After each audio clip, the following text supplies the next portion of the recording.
তারা আমি দেখছি যে ফুল নিয়ে যাচ্ছে মেয়েদের কাছে, সুন্দর করে কথা বলছে, প্রার্থীরা তারা ভোট চায়।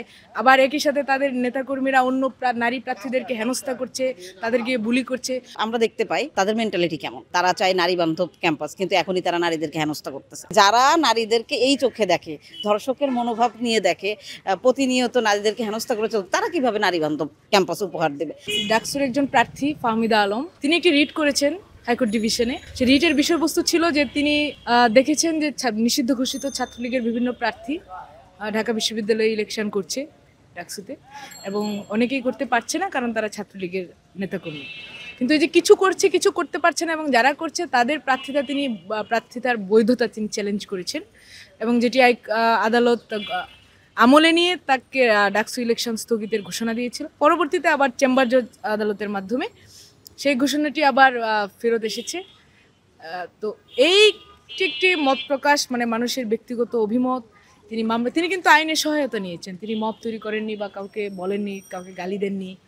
সেই জায়গাটা থেকে ছাত্র শিবিরের একজন কর্মী জহুরুল হলের, তার নাম হচ্ছে আলী হুসেইন, সে গণধর্ষণের হুমকি দিয়েছে সে মেয়েটিকে, এবং তারই প্রেক্ষিতে আরও বিভিন্ন ধরনের মব তৈরি চেষ্টা করা হয়েছে। পরবর্তীতে সেই সংগঠনটি কোনো ধরনের দায় না নিয়ে উল্টে নেগেটিভ স্থাপনের মাধ্যমে অন্যান্যদের উপর দায় চাপানোর চেষ্টা করেছে, এবং তারই প্রেক্ষিতে নারীদের স্বাধীনতা, এবং রাজশাহী ইউনিভার্সিটিতে আপনি জানেন যে আমাদের নারী নেত্রীদের উপর ছাত্র শিবিরের নেতাকর্মীরা হামলা করেছে।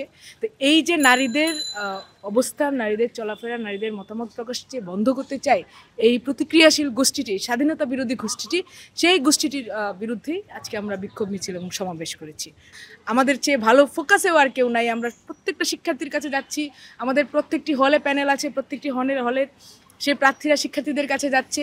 তো এই জায়গা থেকে আসলে ছাত্রদলের এখন যে তারা যেটা ভেবেছিল যে হয়তো ছাত্রদলকে ছাত্র রাজনীতি নিষিদ্ধ করা, হল রাজনীতি নিষিদ্ধ করা সহ বিভিন্ন ধরনের বাধা তারা দেওয়ার চেষ্টা করেছে, এবং এর প্রেক্ষিতে হয়তো ছাত্রদল ভালো কিছু করতে পারবে না।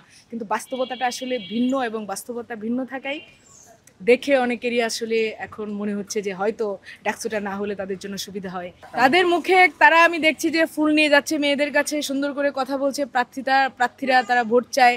আবার একই সাথে তাদের নেতাকর্মীরা অন্য নারী প্রার্থীদেরকে হেনস্থা করছে, তাদেরকে বুলি করছে। আমি আপনাকে শুধু একটা উদাহরণ দিব যে আপনি আমার ফেসবুক যে আইডিটি আছে, সেই আইডিটির যে কোনো পাবলিক পোস্টে গিয়ে আপনি সেখানে কমেন্ট দেখবেন, সেই কমেন্টকারীদের এবং তাদের আইডেন্টিটি দেখবেন যে তারা কারা। আমার আর কিচ্ছু প্রমাণ করার নেই, আর কাউকে কিছু বলার নেই। আপনারা শুধু ততটুকুই করবেন যে এরা আসলে কি চায়।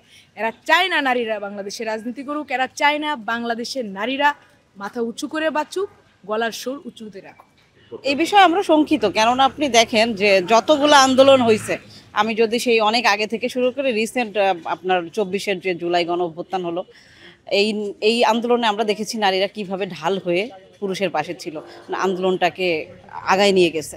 আমরা দেখেছি মা তার ছেলেকে সাহায্য করছে, বোন তার ভাইকে সহযোগিতা করছে, বিশ্ববিদ্যালয়ের সহপাঠী তার পুরুষ সহপাঠীকে রান্না করে খাওয়াচ্ছে থেকে শুরু করে এরকম করছে। আমরা দেখেছি যে জুলাই অভ্যুত্থানে আমাদের ছাত্রদলের একটা ছেলে রাব্বি মারা যায়, তার দুই বোন কিন্তু তার লাশ কাঁধে নিয়ে মিছিল দিয়েছিলেন। তখন কিন্তু এই মিছিলটা ওই মানে কমপ্লিট শাটডাউনের মধ্যে এই মিছিলটা কিন্তু আন্দোলনের জন্য অনেকখানি আর কি আগানোর ছিল আর কি। তো এই যে নারীরা উদ্দীপনা দিয়ে এই আন্দোলনটাকে সফল করছে পুরুষের পাশে থেকে, সেই নারীদেরকেই পরবর্তীতে স্ট্রাকচার দিয়ে বিভিন্ন স্লাট শেমিং করে তাদের দৃশ্যমানতাকে না নিতে পারা, এবং তারা সামনের দিকে আসলে তাদেরকে বিভিন্ন ধরনের হেনস্থা করে মানে চেপে রাখা, যার কারণে দেখেন আপনি রাজনীতিতে নারীদের অংশগ্রহণ দেখেন, ডাকসুতে নারীদের অংশগ্রহণ দেখেন, প্রতিটা প্যানেলেই নারীর অংশগ্রহণ কিন্তু খুবই কম।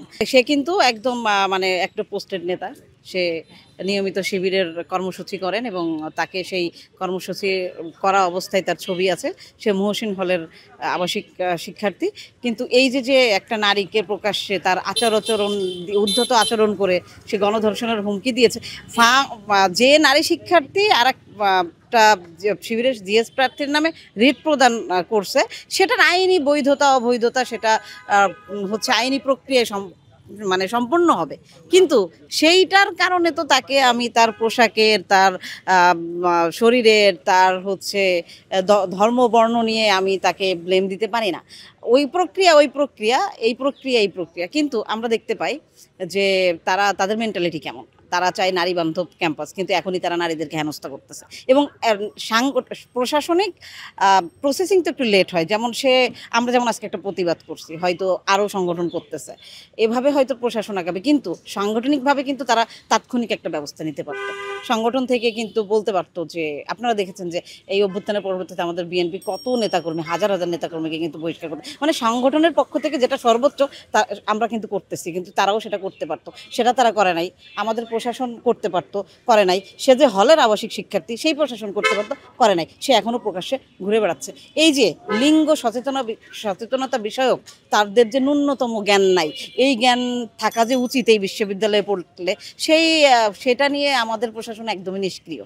কোনো ধরনের সক্রিয়তা তাদের মধ্যে দেখতে পাই না, যে আমি কিভাবে আমার শিক্ষকের সাথে কথা বলবো, কিভাবে আমার সহপাঠীকে আমি কি বলে সম্বোধন করব, আমার নারী সহপাঠীর সাথে আমি কিভাবে কথা বলবো, আমার বিশ্ববিদ্যালয়ের কর্মকর্তাদের সাথে আমি কিভাবে কথা বলবো। এই যে একটা সচেতনতা, এটা নাই। এবং এটা ব্যাহত হলে যে প্রশাসনের একটা পদক্ষেপ নিতে হয়, আপনারা দেখতেছেন প্রশাসন সেই ক্ষেত্রে একদম পুরোপুরি ব্যর্থ। এর আগেও এরকম হয়েছে। আপনি জানেন যে অভ্যুত্থান পরবর্তী সময়ে বিশ্ববিদ্যালয়ের কেন্দ্রীয় লাইব্রেরির সামনে একটা নারী শিক্ষার্থী পোশাক নিয়ে এক কর্মকর্তা, চতুর্থ শ্রেণী কর্মচারী, তাকে জ্ঞান দেয় যে আপনি এইভাবে কেন চললেন না। এই যে নির্ধারণ করে দিল যে আপনার পোশাক এমন কেন, আপনি কেন এভাবে চললেন না।